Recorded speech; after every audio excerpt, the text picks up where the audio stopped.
The Ahmaud Arbery murder trial entering its 9th day. The prosecution resting its case yesterday after dramatic testimony from the medical examiner and several GBI agents who detailed how Arbery was chased down and killed.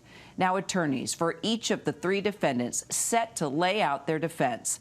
For more now, let's bring in our Alex Prochet, who's been there from the very beginning. He is outside the courthouse in Brunswick, Georgia. All right, Alex, looking back over the past 8 days, we have been together from beginning to end now. The prosecution carefully laying out its case against the McMichaels and Roddy Bryan with now more than 18 witnesses. What stands out to you?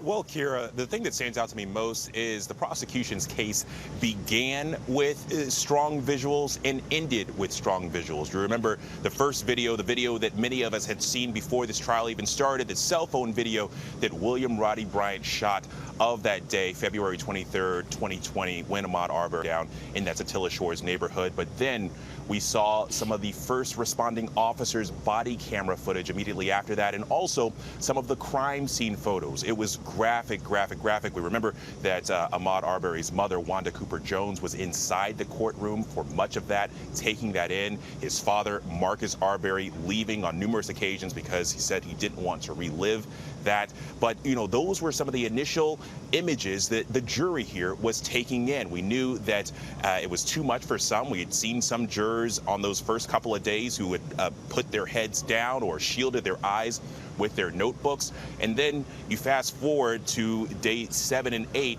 and again, we're seeing that video from GBI investigators and medical examiners. We saw that video again 2 days ago, that William Roddy Bryant cell phone video, and then yesterday, the medical examiner, Dr. Donahue, showing some other graphic images of Ahmaud Arbery's body and showing in close up some of these shotgun wounds, all of which he said were lethal. And now we're going to hear from the defense. Where do you think they will begin after yesterday? And as you point out, very graphic, very powerful testimony from that medical examiner, Alex. Yeah, well, Kira, you know, so we're supposed to see the defense lawyers inside the courtroom momentarily, and we'll probably get a little bit better of a roadmap as to where they plan to begin. The judge saying that court won't officially be in session until 10 today. That's an hour later than we've started every day so far throughout this trial, because they have a number of things to take care of.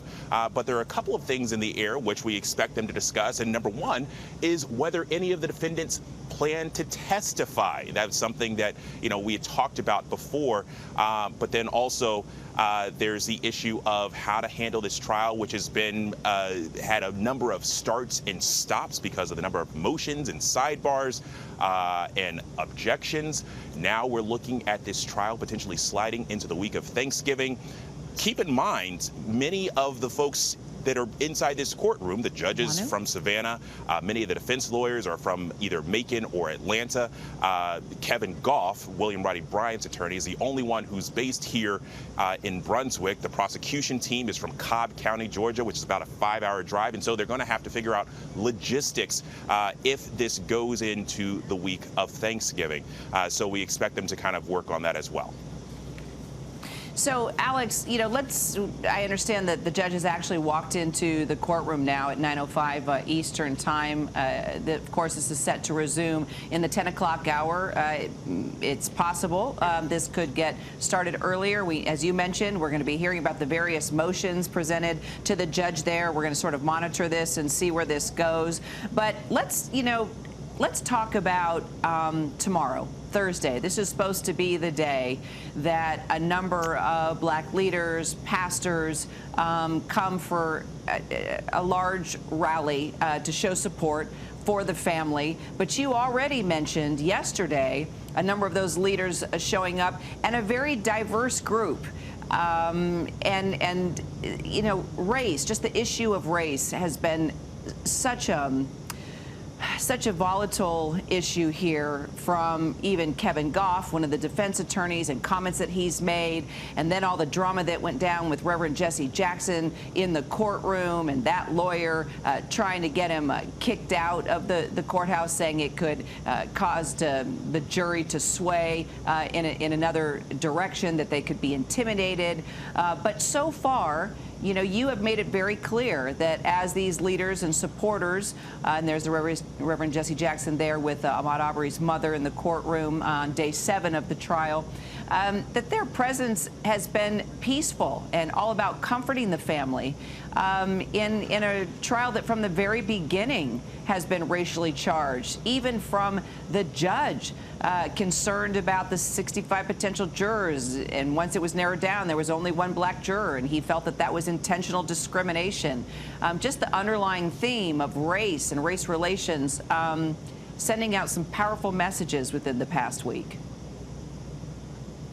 Absolutely, Kira. And I mean, you talk about these faith leaders descending here onto Brunswick. Well, it's twofold. Number one, it's to show support for the Arbery family, and two, it's to keep up attention on this case. But to your point about it being peaceful, there was a prayer vigil this morning at 8 a.m. at the courthouse lawn. Leaders coming in as more trickle in, and that's been basically their mission, their charge. Whenever Reverend Al Sharpton came last week, he held prayer with the family before going in and supporting. But I mean, you talk about the issue of race in this case. It's not mentioned a lot in the courtroom. It's certainly not mentioned a lot in the courtroom when the jury is present. But it's clear that this is something that's at the forefront of this case, right? Whether it be the initial shooting, as the Arbery family would point out, the handling of the investigation, the picking of the jury, the picking of the venue, now who's allowed in the courtroom, who's allowed to be outside of the courtroom, and now some of the most recent concerns that have been put forth by defense attorney Kevin Goff about, you know, his concerns about his client being able to get a fair trial. It's all centered around this issue of race. And, you know, there was a lot made about those headlines last week whenever Kevin Goff had those statements saying, we don't want any more black pastors. He misidentified Jesse Jackson and later clarified his remarks and apologized if he had offended anybody the next day. But, I mean, the wheels were kind of set in motion from then. I mean, you saw the outrage from the Arbery family and their supporters about, you know, Reverend Sharpton's presence in that courtroom. Goff saying, well, how many black pastors does this Arbery family have or need? And that really kind of, you know, set the scene for all of this support to come down here. Tomorrow, we're expecting at least 100 of these black faith leaders to descend on Brunswick, showing their support for Arbery's family. But I will say that, look, I mean, yes, there are a lot of black faith leaders here, but it's not just black faith leaders. There was a prayer circle yesterday held by the Reverend Jesse Jackson outside the courthouse steps. It was very diverse. And again, I mean, we've talked about it, but one of the major organizers here has been a white rabbi who's based here in Brunswick and has a really good feel for the pulse. So I mean, I think the idea that you know, it's a one singular demographic here that's showing support for the Arbery family. They've heard that from some of the defense attorneys here. It's been something that's a little bit of a salt in the wound for them, and it's certainly been frustrating because they have been getting a diverse array of support here. Hi, everyone. George Stephanopoulos here. Thanks for checking out the ABC News YouTube channel. If you'd like to get more videos, show highlights, and watch live event coverage, click on the right over here to subscribe to our channel. And don't forget to download the ABC News app for breaking news alerts. Thanks for watching.